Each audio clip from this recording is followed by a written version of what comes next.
Good morning. You're on the Deadline Report with Ben Vidgen. I said to you there'd be a three-part for the COVID or the mandate protests special report. I sort of thought, in retrospectively, that it probably needs a fourth section because I would like to kind of go into um, the kind of people that actually I found at the protests, which kind of lump into four basic groups, which is the majority of protesters that were actually I believe, had genuine causes. They weren't given a fair shake by either the media or the government. They were associated with other groups, which we'll get into to begin with. Demographically, the 45% of these voters of this variety were traditionally voted Labour or Green, so they were actually going against governments that they traditionally support.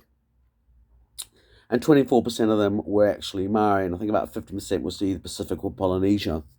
So again, that alone sort of demonstrates how the protesters didn't actually necessarily themselves fit this narrative that was actually often promoted on the mainstream media, as the media chose to focus on other groups that were present that were smaller but potentially more powerful at the protests. Those groups can be defined as uh, groups that were trying to get into parliament or are in Parliament. But in fact, no, they're all wannabe politicians at the stage. It includes LNZ, led by Nelson's own Sue Gray. Um, and Sue Gray, of course, has also, along with Alan Simmons, attached themselves to other issues such as the 1080. The frustration with this type of activists is they're not really that concerned with the truth. Their primary focus is to actually get elected. So they will use whatever facts, and I say that use that word question loosely, um, to appeal themselves to a demographic that they believe will actually get themselves elected.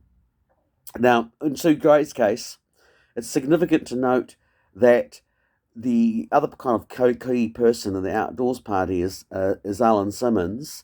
Um, Alan Simmons previously has been elected. He was part of the I can't even remember what Peter Dunn's party was. That's how marginal they were. But he was part of the Peter United Futures. That's what it was. It was the coalition that Peters formed at one point with a group of parties.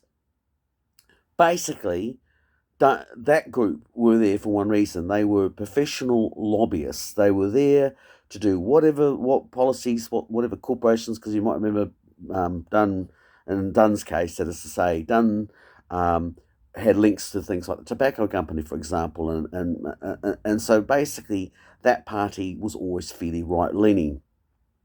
Alan Simmons has seen in the outdoors party an opportunity to kind of possibly repeat his experience he encountered in the United Futures and get himself into Parliament.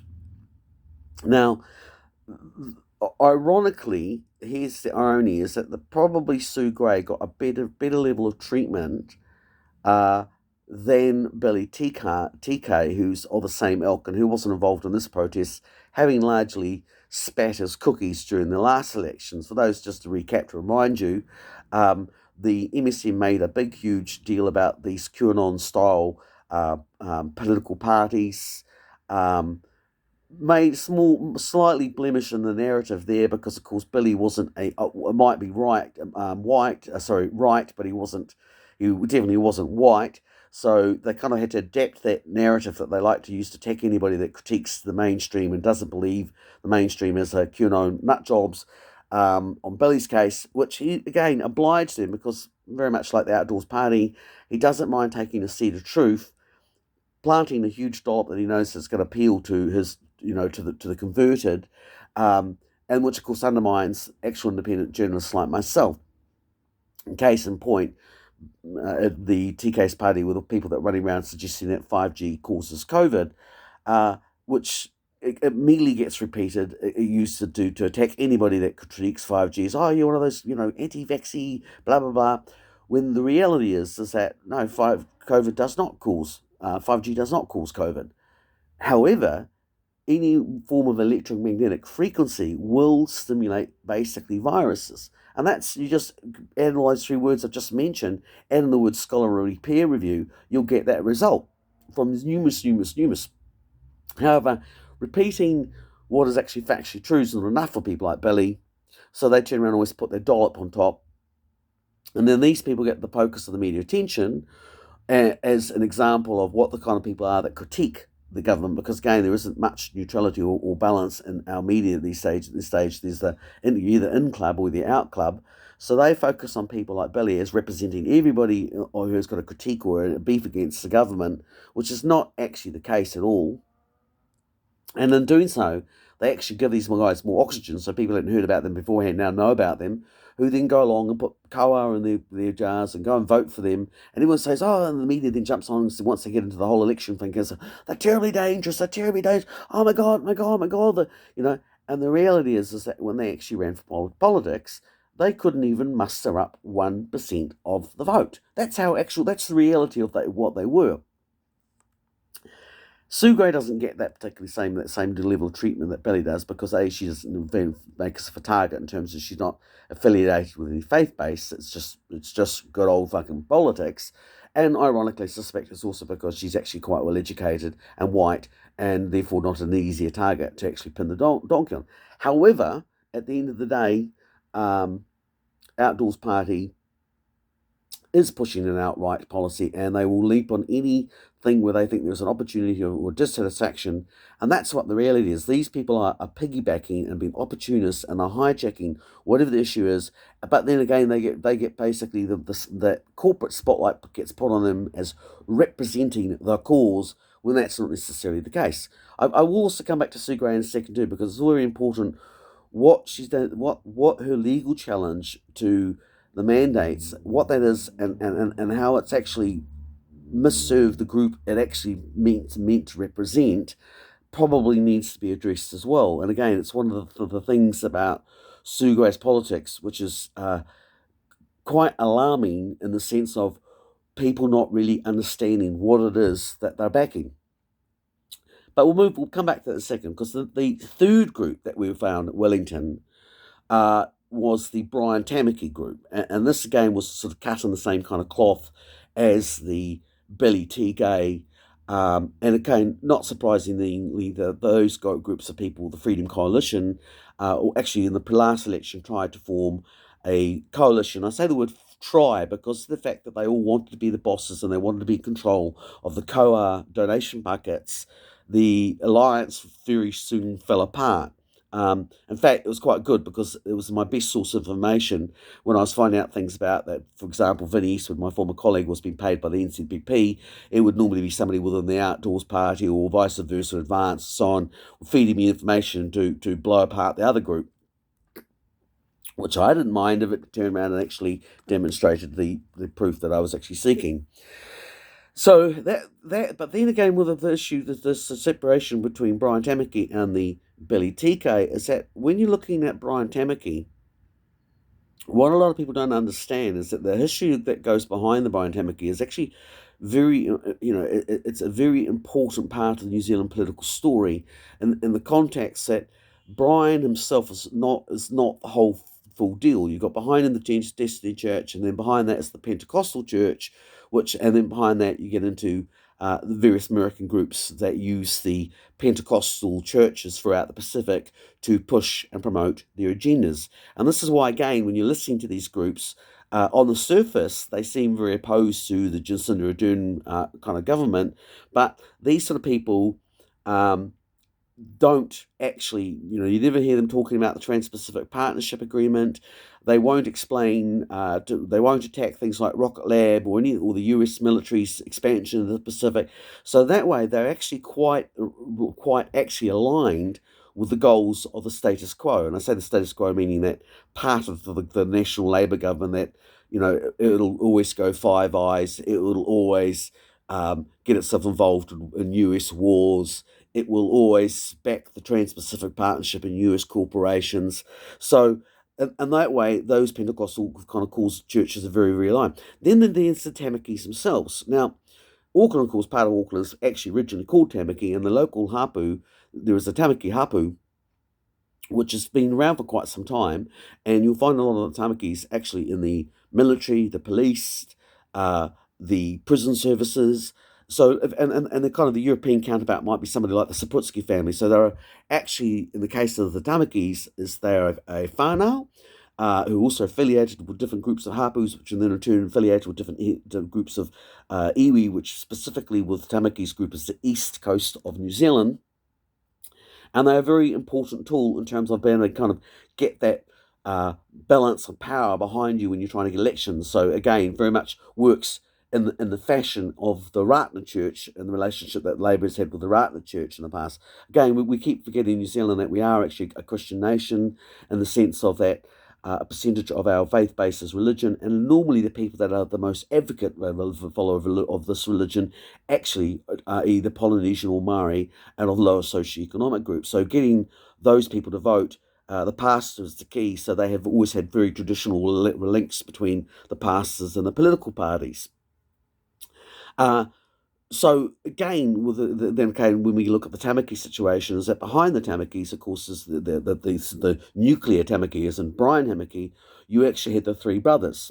I think it was Brian and Doug.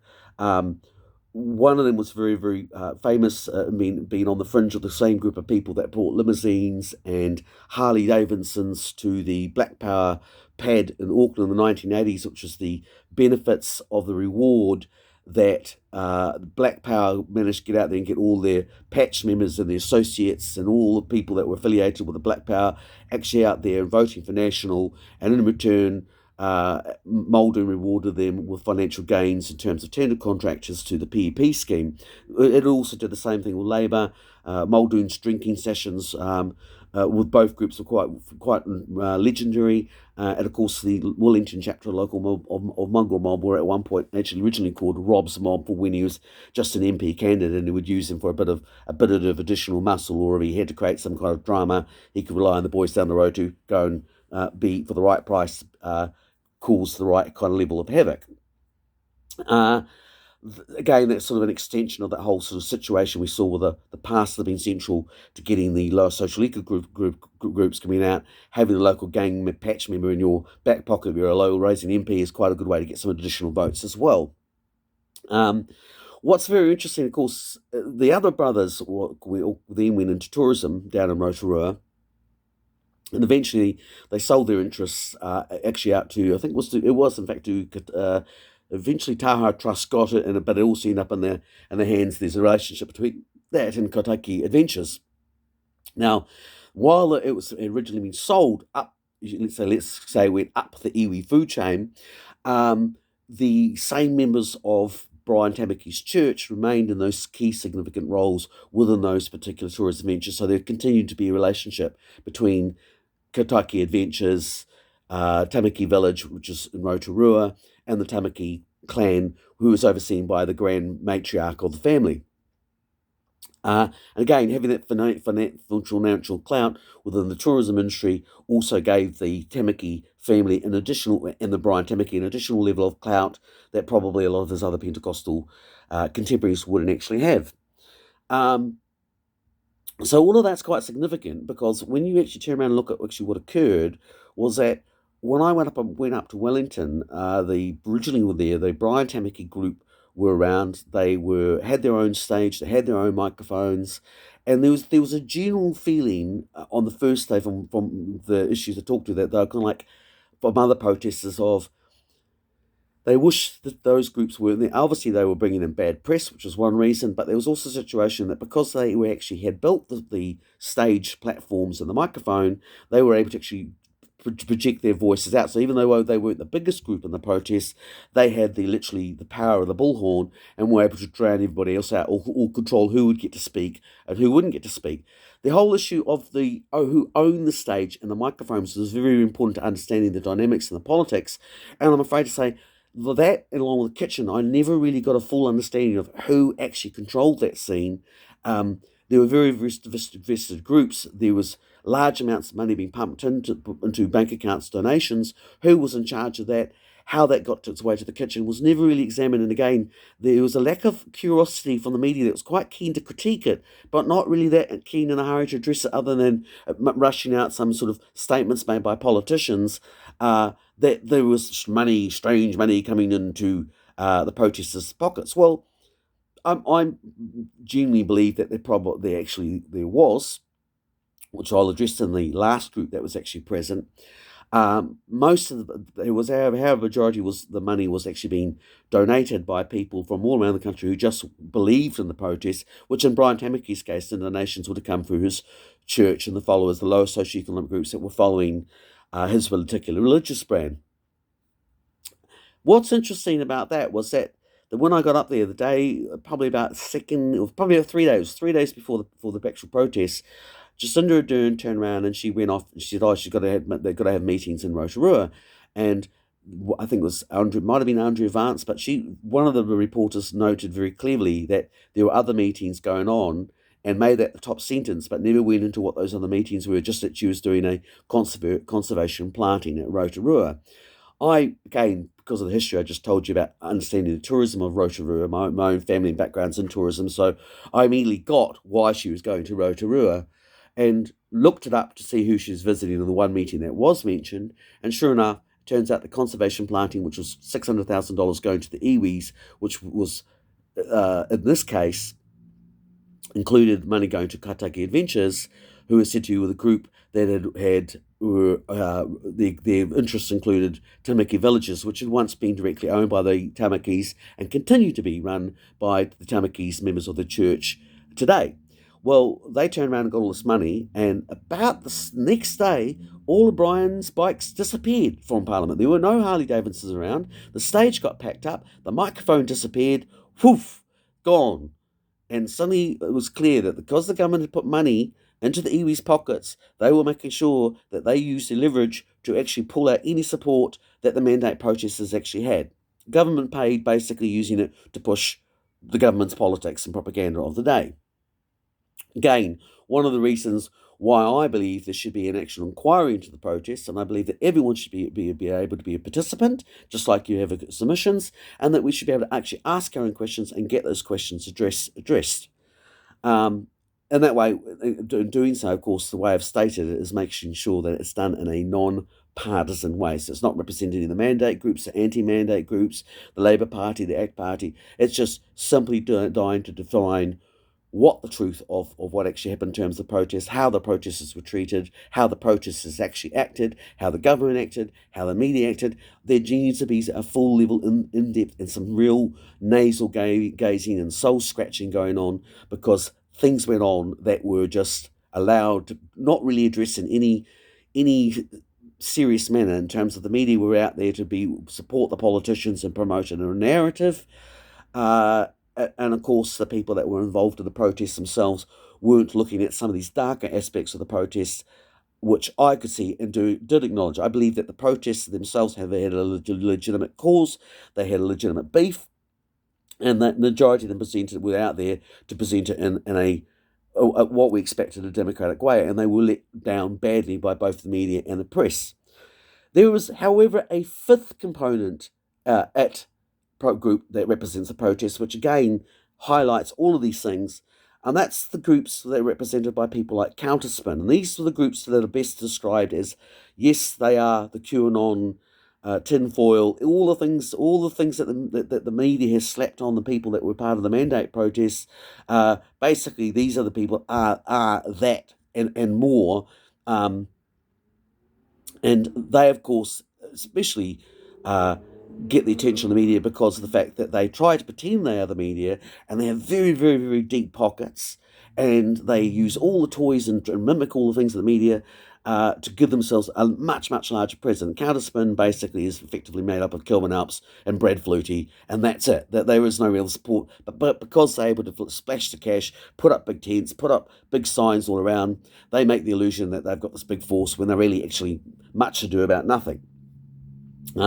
The fact of the matter is, Kelvin has now settled on Counterspin because he's tried politics and discovered that he's really bad at it, and nobody will vote for him because he's not a very pleasant person, put it that way.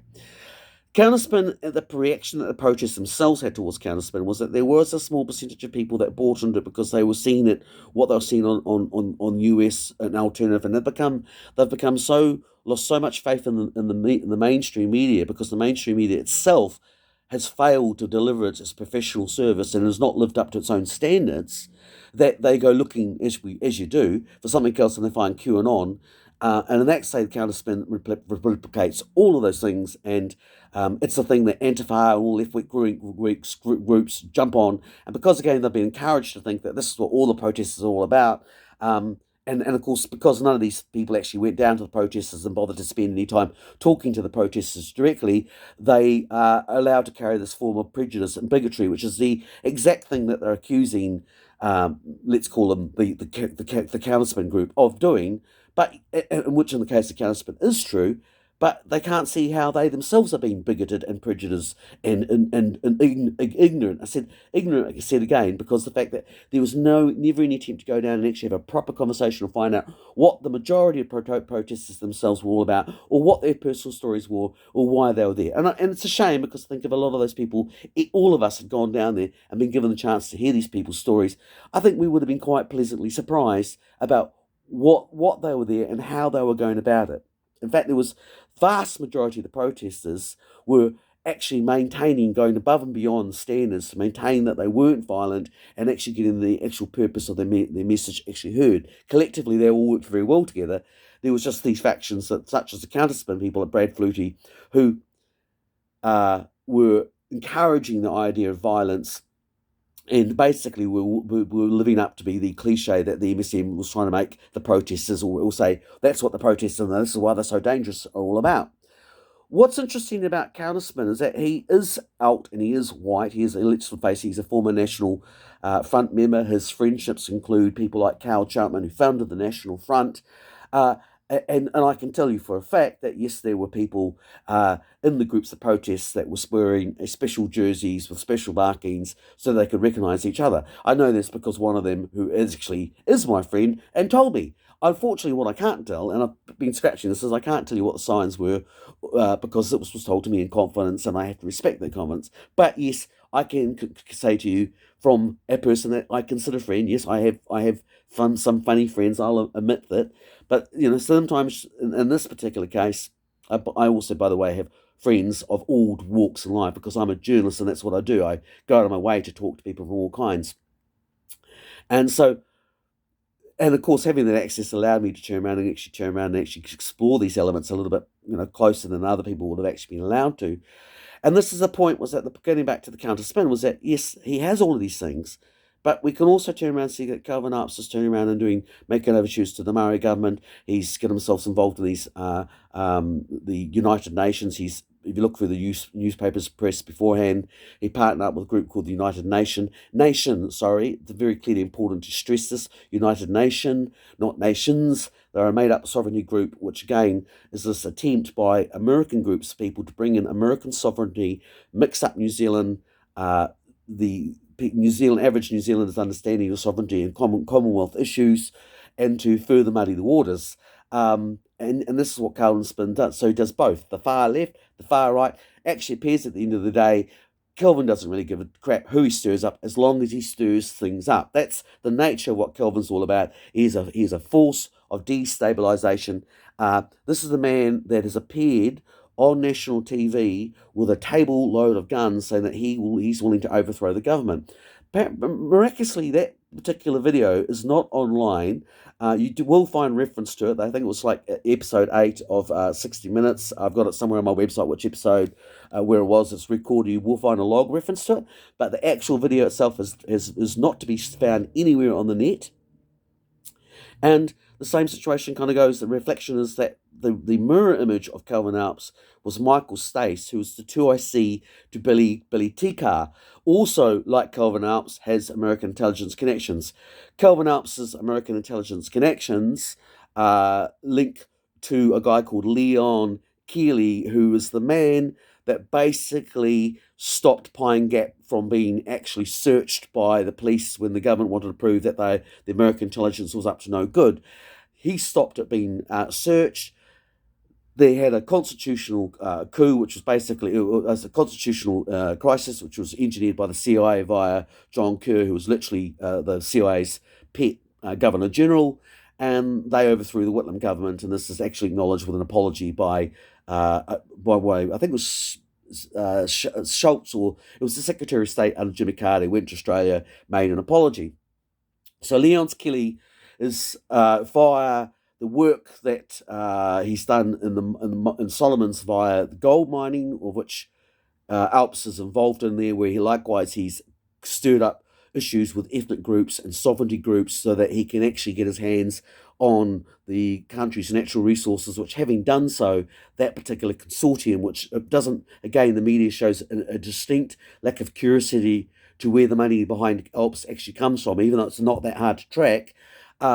But in this particular case, the once having got their hands on it, they've basically failed to fulfil any of their pledges, and most of the people consider in the Solomon Islands consider Calvin Alps and the group that he works with to be basically con men.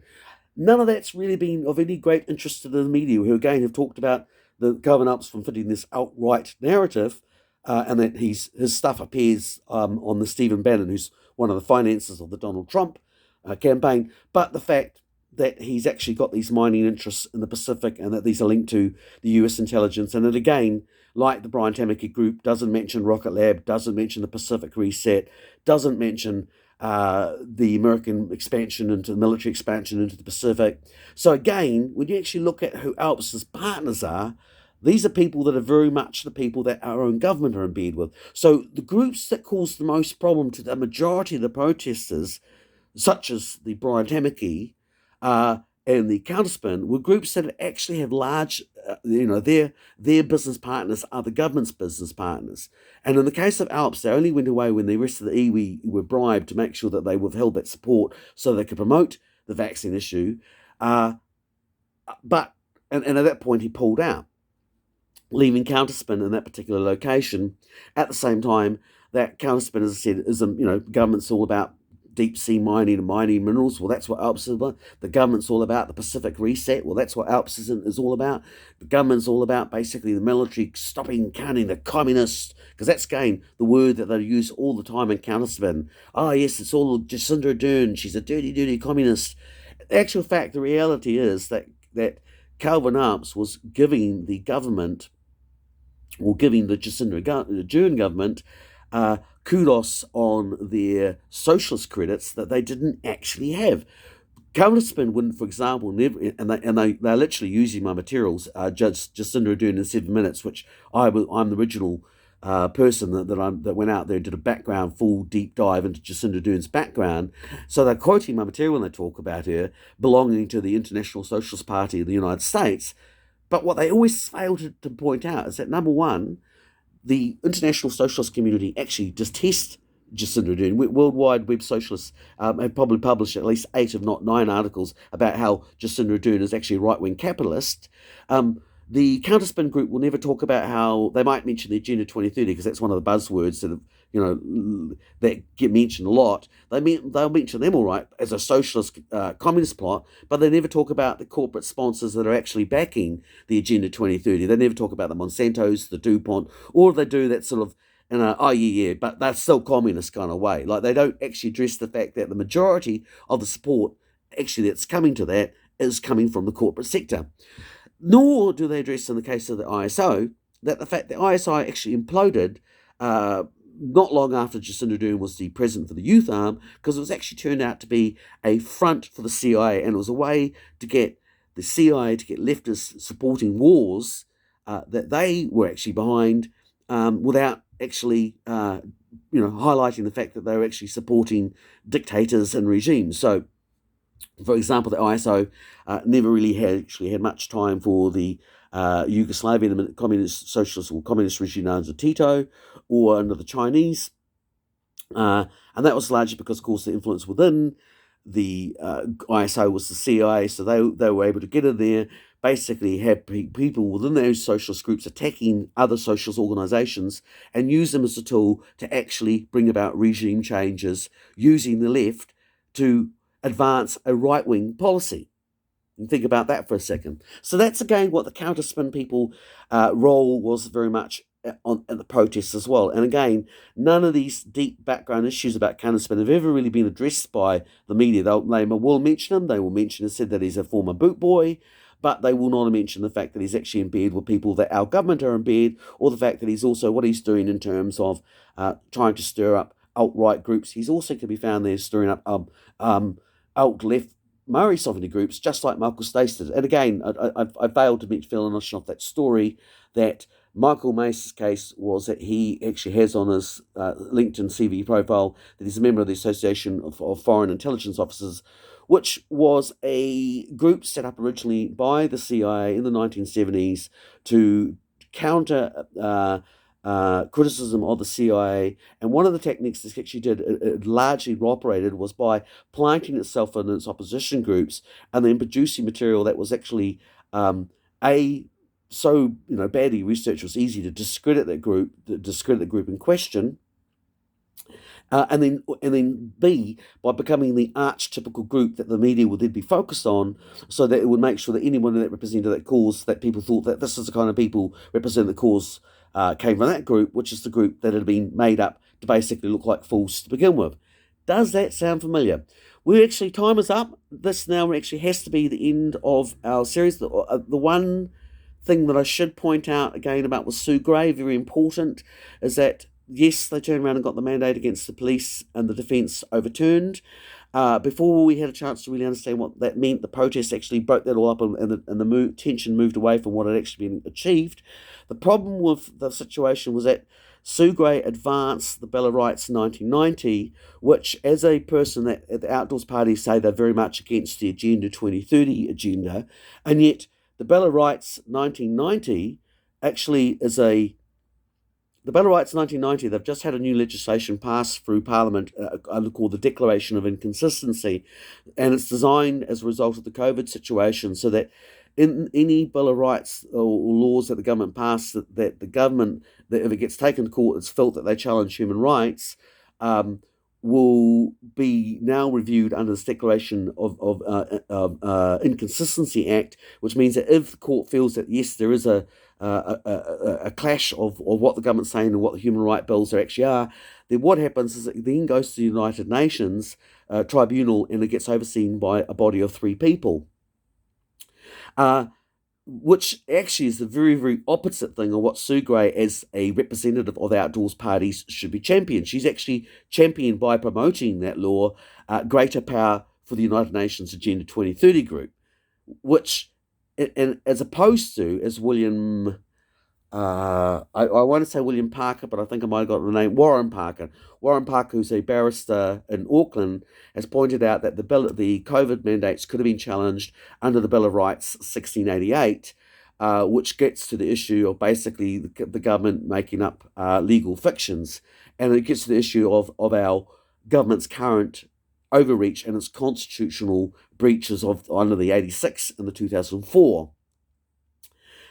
That would be the correct procedure if you want to actually promote laws which actually entrench the sovereignty of New Zealand and not give them away to the United Nations as fitting with the Agenda 2030 model, which Sue Gray goes on about. So it's very, very, very interesting that this is the law option that she should advance. So that's the other issue, is there's a very, very much a bit of a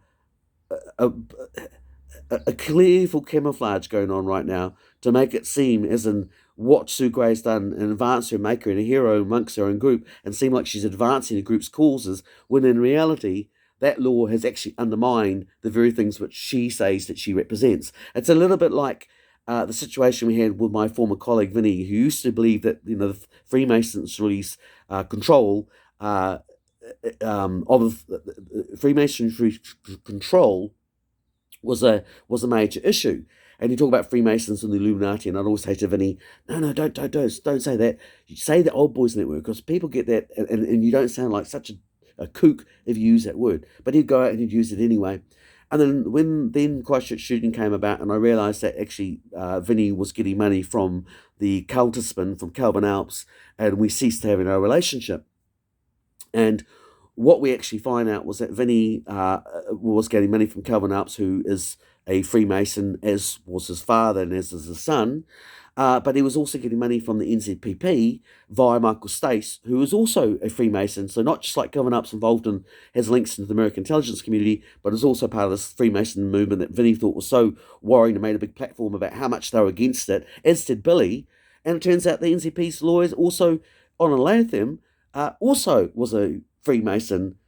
So, not that I care that much about Freemasons myself personally, other than the Old Boys Network, but it is ironically that these groups that say that they're so opposed to it would actually end up taking money from the very people that they say that they're there to. And on that note, and I'm well over time, and I'm hoping Matt will forgive me, that was the final and end conclusion of part 4 of my Deadline Report, Ben Goes to Wellington Mandate Protest Experience.